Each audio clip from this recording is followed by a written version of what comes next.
बोलेगा काहे नहीं?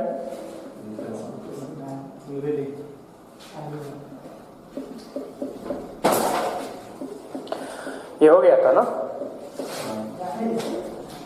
और दूसरा था आपका गुरु वाला, ठीक है ना, गुरु या दीर्घ या द्विमात्रिक, क्यों? और संध्य स्वर इसको बोला गया था। इसके बारे में बात हो चुकी थी। अंतिम जो रहा था क्या था? प्लुत स्वर। इसके बारे में हम लोग बात कर चुके थे कि ये इसका संकेत ऐसे होता है 3, और फिर से इसके अलावा एक और क्या होगा ऐसे, इसको बोलेंगे अपूर्णाकार चिन्ह। क्या बोला गया था? अपूर्णाकार चिन्ह बोला था। इसके बाद इनकी यदि संख्या की मैंने बात किया था तो वह कितना था?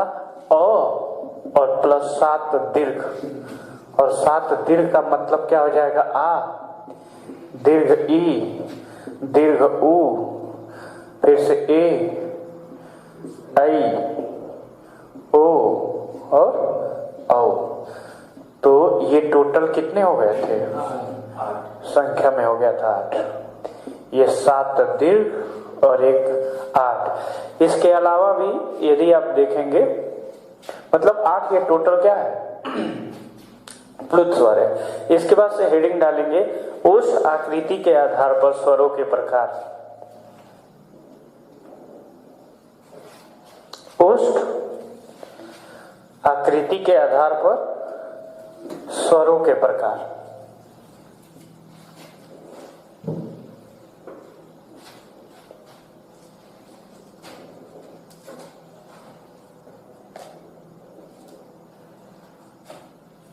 हो गया? तो ओष्ठ आकृति के आधार पे जो स्वर के प्रकार होंगे वह 2 प्रकार के होंगे।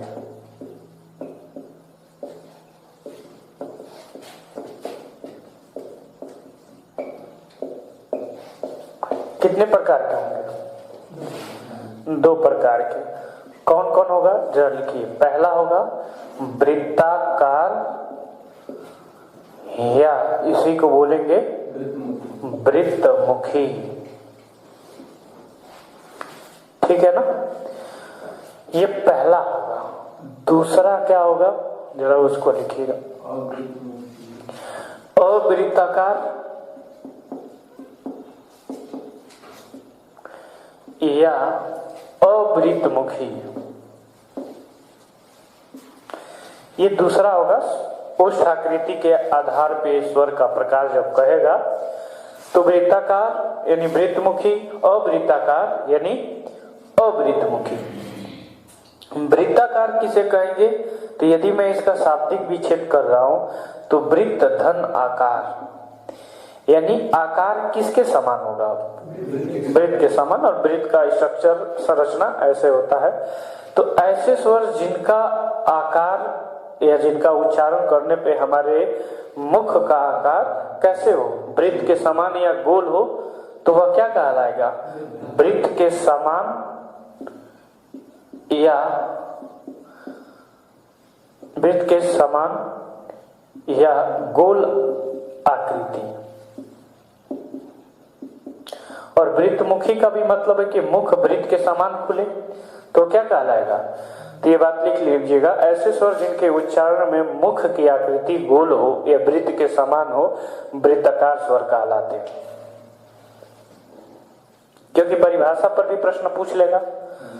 परिभाषा पर भी प्रश्न पूछ लेगा। परिभाषा पे जब प्रश्न पूछेगा तो आपको जवाब क्या करना होगा? देना होगा, ठीक है ना? इनकी संख्या लिखेंगे। अब जरा आप खुद सोचिए कि वृत्ताकार स्वर जो है कौन कौन से हैं, बताइए। ऐसे स्वर जो 11 स्वर है उनमें से कौन ऐसा स्वर है जिसका यदि आप उच्चारण कर रहे हैं तो मुख की आकृति गोल हो रही है या गोल के समान हो रही है? तो क्या हो रहा है? 4। यानी देखे उ, दीर्घ उ, ओ, औ। तो इनकी संख्या कितनी हो गई? 4। अवृत्ताकार स्वर के बारे में देखिएगा। अवृत्ताकार स्वर कौन कौन होते हैं? तो अ एक क्या है? अ यहां एक उपसर्ग है और इसका मतलब होता है रहित या नहीं। वृत्तक, यही सेम चीज आ गया। वृत्त धन आकार, यानी अब आकार वृत्त के समान नहीं होगा या वृत्त के रहित होगा, वृत्त के समान नहीं होगा। तो ऐसे स्वर जिनका उच्चारण करते समय वृत्त मुख उच्चारण करते समय मुख का आकार वृत्त के समान न हो, वो क्या कहलाएगा? बताइए। अवृत्ताकार ना? तो लिख लीजिए, परिभाषा इसका लिखिए, लिखिए इसको। परिभाषा में भी प्रश्न पूछते हैं।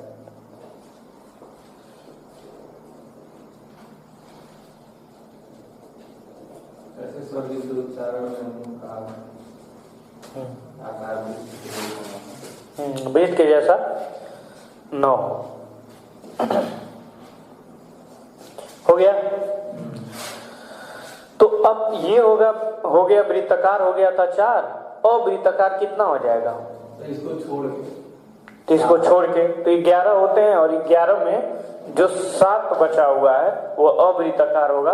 तो अवृत्ताकार स्वरों की संख्या आपसे पूछेगा तो कितना होगा?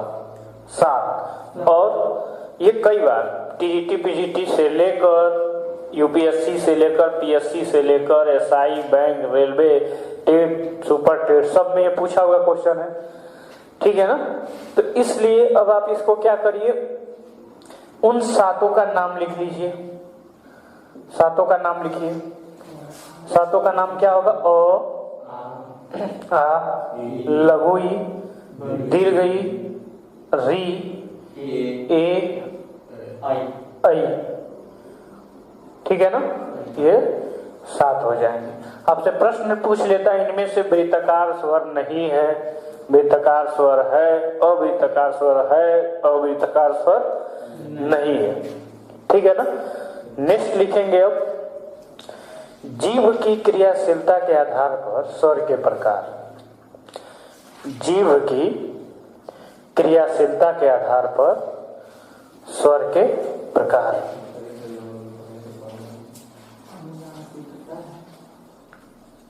नहीं पढ़े हो? तब जीव की क्रियाशीलता के आधार पर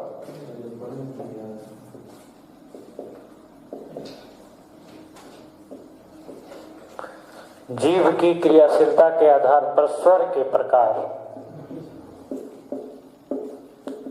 तो अब जीव जिस तरीके से क्रियाशील होगी उसके आधार पे क्या करेंगे? स्वर के भाग को देखेंगे। तो ये कितना होगा? 3। और कौन कौन होगा? तो अग्रस्वर,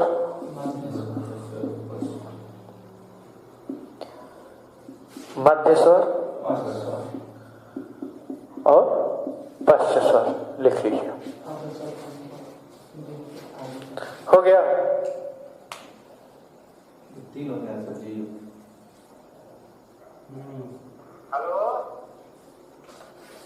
हो गया ना? अब अग्र स्वर किसे कहते हैं, मध्य स्वर किसे कहते हैं, पश्च स्वर किसे कहते हैं? तो ऐसे स्वर जिनके उच्चारण में जीव का आगे का हिस्सा क्रियाशील रहे। क्या होगा? आगे के हिस्सा क्रियाशील रहे। ठीक है ना? तो क्या कहलाएगा? अग्र स्वर कहलाएगा। तो लिख लीजिए इसको। ऐसे स्वर जिनके उच्चारण में जीव का अग्र हिस्सा क्रियाशील रहे, अग्र हिस्सा क्रियाशील रहे, क्या कहलाते हैं? अग्र स्वर कहलाते हैं। हो गया? इनकी संख्या 5 लिखिएगा। इनकी संख्या कितनी हो गई? 5। अब जरा आप खुद सोचिए, खुद दिमाग लगाइए कि अग्र स्वर कौन कौन होगा। पता है? हाँ, जिसको बोले जीव का अगला हिस्सा, जैसे ई, ई, री, ए, आई। आगे वाला हिस्सा क्या हो रहा है? क्रियाशील हो रहा है। तो इनकी संख्या हो गई कितनी? 5। मैं लिखूं सॉरी नहीं है, लघु ई, दीर्घ ई, री, ए, आई। ये कितने हो गए? 5। ये दिमाग में रखिएगा। जीव का अग्र हिस्सा क्या हो गया? क्रियाशील होगा। दूसरा मध्य स्वर, इसको ध्यान रखिएगा, केंद्रीय स्वर के नाम से भी जाना जाता है। किस नाम से? अन्य विभिन्न एग्जामों में केंद्रीय स्वर पूछ लिया कि केंद्रीय स्वर है, तो ऐसे स्वर जिनका उच्चारण में जीभ का बीच का हिस्सा या मध्य का हिस्सा क्रियाशील रहे, क्या कहलाएगा? मध्य स्वर कहलाएगा। और इनकी संख्या कितनी होगी? सिर्फ एक होगी, और वह क्या होगा? हो गया ना। अंतिम ऐसे स्वर जिनके उच्चारण में जीभ का पीछे का हिस्सा या पश्च हिस्सा क्या हो? क्रियाशील रहे, क्या कहलाएगा? पश्च स्वर कहलाएगा। 11 स्वर है, 5 ये हो गया है, 6 ये हो गया है, बचा कितना है? 5। तो ये 5 जो बचे हैं उनको लिख लीजिए। 5 जो बचा है उसको लिखिए। हो गया? 5 कौन कौन बचा है जरा उसको बताइए।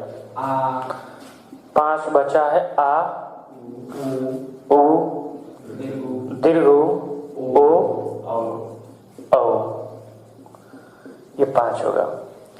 अगर आपको कभी लगे कि भूल जाएंगे तो इस परिस्थिति में आप क्या दिमाग में रखेंगे कि मध्य स्वर या केंद्रीय स्वर कितना होगा? 1। और ये क्या होगा? केवल अ। केवल क्या होगा? अ। तो यहां आप क्या देख रहे हैं कि यदि जिनके पहले 3 होगा, जिनको लिखने में 3 का स्ट्रक्चर लिखते हैं, 3 की संरचना लिखते हैं, वह तीसरे पे, जैसे आ, ठीक है ना, उ, दीर्घ उ, ओ और औ। तो ये अ को छोड़ के बाकी जिनके आगे 3 आएगा वह तीसरे में जाएंगे, यानी कि पश्च स्वर में क्या होगा? जाएगा। क्लियर है ना? लिखिए। ये हो गया। अब नेक्स्ट लिखेंगे, तालु की स्थिति के आधार पर,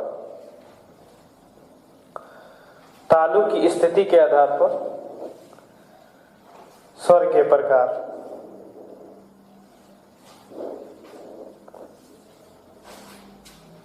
तालु की स्थिति के आधार पे स्वर के प्रकार। तालु, तालु कहाँ होता है? नाक में। हाँ।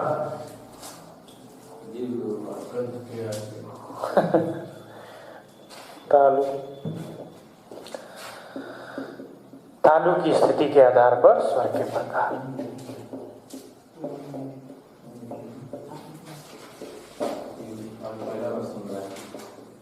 पहली बार सुन रहे हो? तो इसके पहले क्या पढ़े थे तुम? इसके पहले नहीं, इसके पहले नहीं था ये ना। खैर कोई बात नहीं, मजे की बात है कि थोड़ा थोड़ा तो मिलता ही रहता है। तो अगर इसके भाग की बात बोला जाए तो कितने भागों में डिवाइड किया गया है? 4 भागों में इसको बांटा गया है। देखिए कौन कौन है। पहला अगर आप लिखना चाहें तो लिख सकते हैं समृद्ध। क्या लिखेंगे? और दूसरा लिखना चाहें तो विपरीत। तीसरा अर्ध समृद्ध।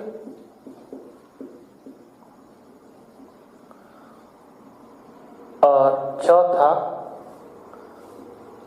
अर्ध विपरीत। लिखिए, चारों का नाम लिखिए।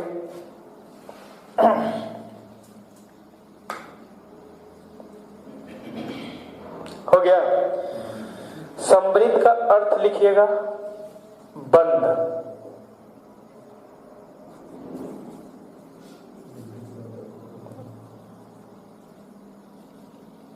समृद्ध का अर्थ क्या होगा? हाँ, बंद। और विपरीत का अर्थ क्या होगा? खुला होगा। जैसे कि मान लीजिए कि ये तालू है, ये क्या है? तालू है, ऊपरी हिस्सा है, और यहां से जीभ है, और जब जीभ जाके इस मसूड़े तक यानी यहां तक पहुंच के यानी मुंह को क्या करेगा? बंद कर दे। तो ये स्थिति, ये जीभ है, ठीक है ना? ये क्या है? जीभ। तो ऐसे स्वर जिनके उच्चारण में जब जीभ जाके मसूड़े में यानी तालू के पास जाके संपर्क करेगी, जिससे मुंह बंद हो जाएगा, वो क्या कहलाएगा? समृद्ध स्वर होगा। विपरीत स्वर क्या होगा कि जब ये जो तालू है, ठीक है ना, ये जो तालू है, यहां से ये स्वर क्या होगा कि यहां बंद होगा। देख रहे हैं ना? यहां से ये जो जीभ होगी यहां इस तरीके का स्ट्रक्चर लाएगी, यानी खुला होगा। क्या होगा? इस कंठ से ये जो विपरीत है ये क्या हो जाएगा? मुंह खुल जाएगा। यानी ऐसे स्वर जिनके उच्चारण में मुंह क्या हो जाए? खुल जाए, तो क्या कहलाएगा? विपरीत। अभी आप देख रहे हैं कि समृद्ध का हिंदी या अर्थ क्या हो जाएगा? एक बंद। तो यहां दिया है अर्ध समृद्ध, इसका मतलब कि आधा खुला होगा और आधा बंद होगा। जैसे अगर मैं बात बोलूं कि यदि तालू है और ये जीव है, तो इसका उच्चारण करने पे आधा क्या होगा? खुला होगा और आधा बंद हो जाएगा। अर्ध विपरीत में क्या है? आधा खुला और आधा बंद। तो इस तरीके का इसका स्ट्रक्चर हो जाएगा, आधा खुला और आधा बंद। तो ये अर्ध समृद्ध हो गया और अर्ध विपरीत हो गया, ठीक है ना? ये ऊपर वाले क्या होंगे? तालु, और नीचे वाला जी। ये स्ट्रक्चर समझ में आ रहा है?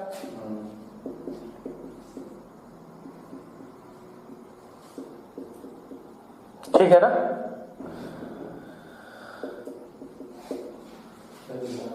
हाँ, इनकी संख्या यदि लिखेंगे कि एक चीज और देखिएगा, इस समय जो ट्रेडिशनल क्वेश्चन पूछे जा रहे हैं, जैसे एक बार क्वेश्चन पूछ लिया था कि समृद्ध का विलोम है, समृद्ध का विलोम है, तो समृद्ध का अब जो विलोम होगा क्या होगा? विपरीत। तो इस क्वेश्चन को लिख लीजिए, आरपीएससी में, राजस्थान पीसीएस में इस तरीके से क्वेश्चन रीट में भी पूछा जा चुका है। ये थोड़ा एडिशनल टाइप का क्वेश्चन था।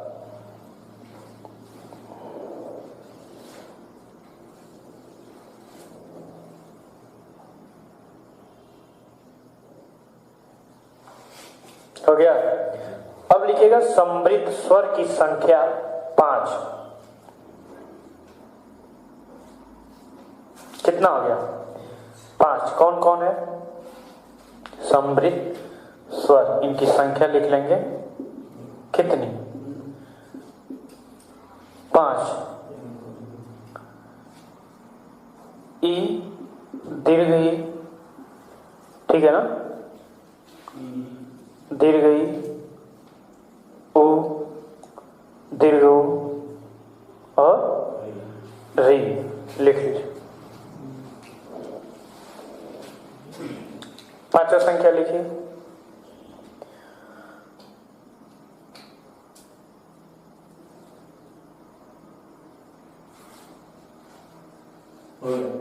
हो गया?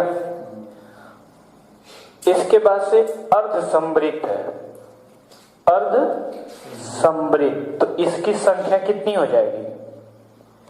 इसकी संख्या हो जाएगी 2। इसकी संख्या कितनी हो जाएगी? 2। हाँ, बता रहे हैं। इसकी संख्या हो जाएगी ए और ओ, लिख लीजिए। अर्ध समृद्ध।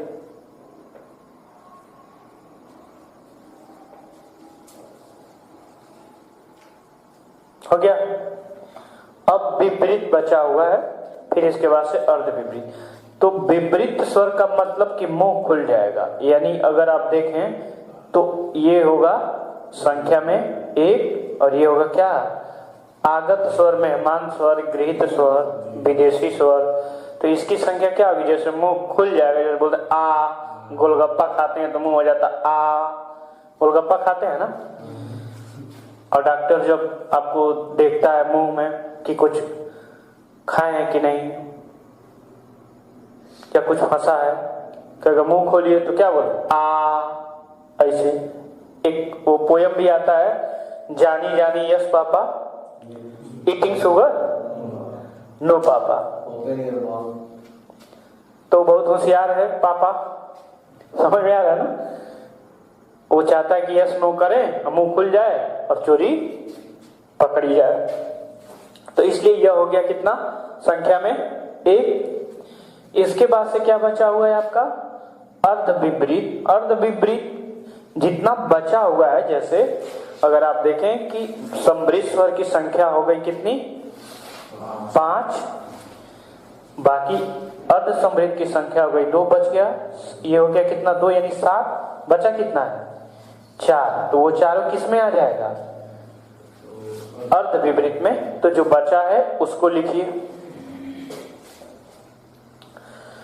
जो बचा है उसको लिखिए।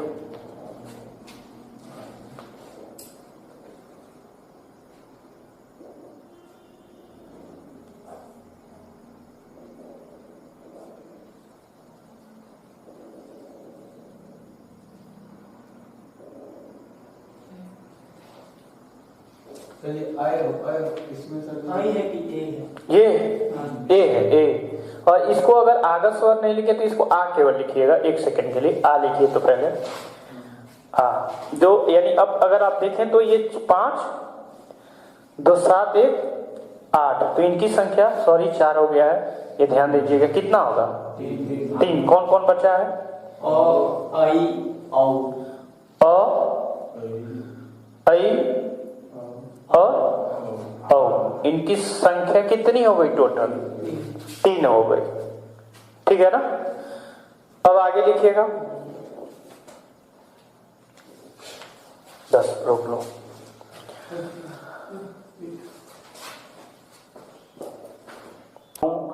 नासिकता के आधार पर, अनुनासिकता के आधार पर स्वर के प्रकार। अनुनासिकता के आधार पर स्वर के प्रकार, तो 2 प्रकार से होंगे, उनको लिखिए। हो गया। पहला लिखेंगे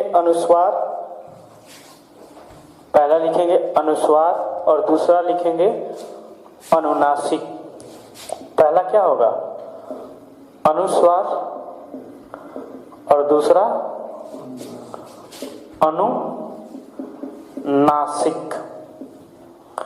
तो अनुस्वार जो स्वर होगा, इसका उच्चारण क्या होगा, नाक से होगा। किससे होगा, और इसमें नासिक शब्द है तो नाक होगा ही, और इसके साथ साथ मुंह से भी इसका उच्चारण होगा। ठीक है ना। अगर इसके संकेत की बात करें, सांकेतिक चिन्ह या रूप के बारे में, तो ये हो गया शिरोरेखा, और इसके ऊपर ये हो गया अनुनासिक का चिन्ह, अनुस्वार का चिन्ह। इसका अगर अनुनासिक की संकेत की बात करें तो इसका हो जाएगा शिरोरेखा, और इस पे चांद, और ये अर्धचंद्र बिंदु।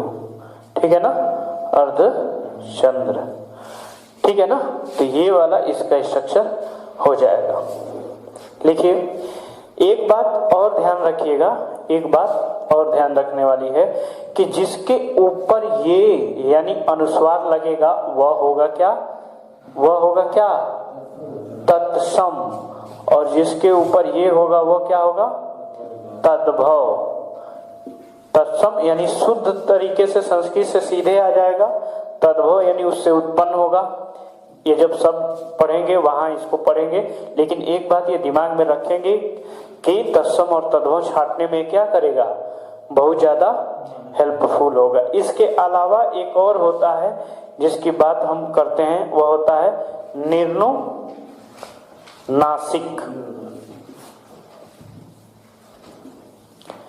निर्नुनासिक। अब निर्नुनासिक को यदि देखें तो ये दो शब्दों से अगर ऐसे देखें तो ये होगा निर, हो गया ना, निर अनुनासिक। देख रहे हैं, निर अनुनासिक, क्योंकि ये र जो है वह स्वर रहित है और ये अ इसको आके क्या कर देगा, स्वर सहित बना देगा, तो ये र पूरा हो जाएगा और नु नासिक, नि नु नासिक हो जाएगा। अभी अनुनासिक में आप क्या देख रहे हैं, मुख और नाक से क्या होगा, उच्चारण होगा, और निर जो उपसर्ग है इसका अर्थ क्या होता है, नहीं होता है। तो जितने भी स्वर हैं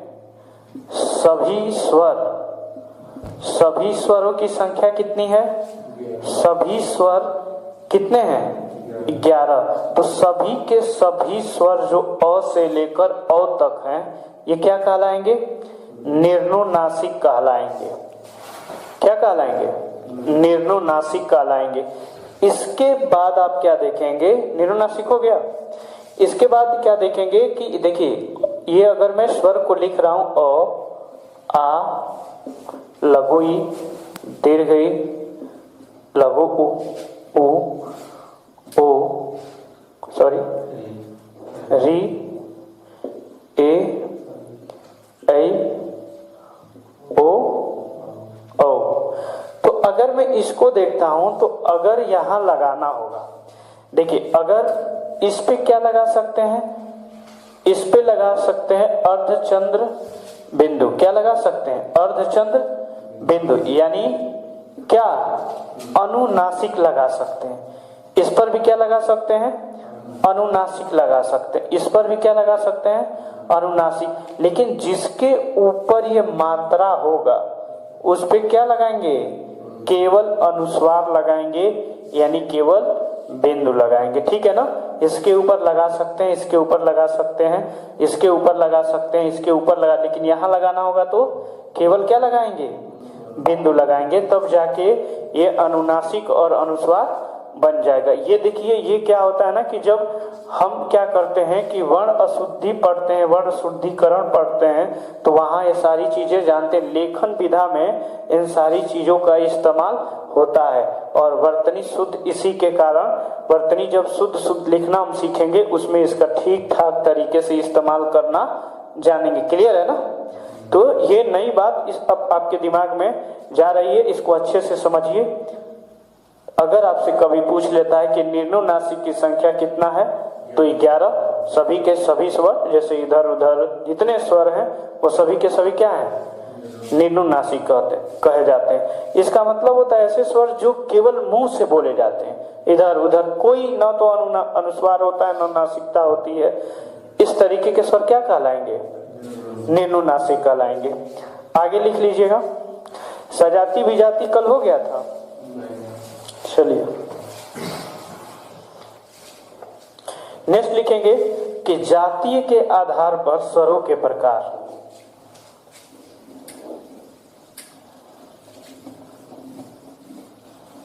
कचरा हो रहा है। जातीय के आधार पर स्वर के प्रकार। देखिए अब आपसे पूछ क्या लिया है, जातीय के आधार पर, तो दो प्रकार के होंगे, पहला सजातीय और दूसरा विजातीय।